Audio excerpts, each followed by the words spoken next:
Sahan Journal is ambitious in the best sense of the word. They are building an organization that hasn't existed before, that they know fills a huge gap, and that they know is necessary and vital to the future of Minnesota. Minnesota has a long tradition of attracting both, immigrants and refugees. What I loved about Mukhtar's vision is he wanted to create a media outlet that would actively work to serve a wide swath of immigrants. He saw readers whose lives were not reflected in the existing news organizations in that community.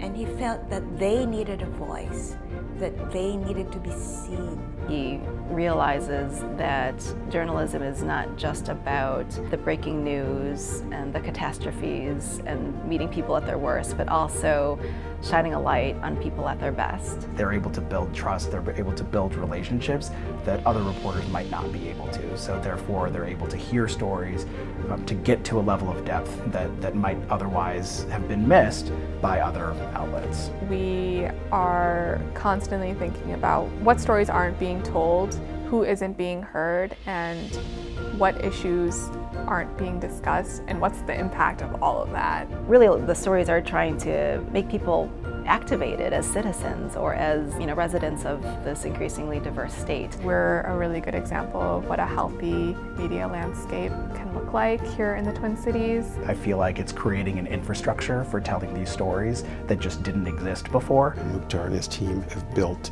I think, healthy partnerships that make all of our news orgs stronger and more reflective of who's in this state, who calls Minnesota home. I think a lot of legacy organizations, a lot of long-standing news organizations have a lot to learn from what they're doing. What Sahan Journal has done is expand our conception of what a free press means. A free press is not just free from the constraints of the state, but it's also free in the sense that it reflects the complexity and the diversity of our society. This is the early days of what I really believe, and I know they believe, will become an institution in Minnesota. I don't think any of us can fully grasp what they're going to be in 5 or 10 years, and that excites me. Because I think what they can be in 5 or 10 years is even bigger than what we see today.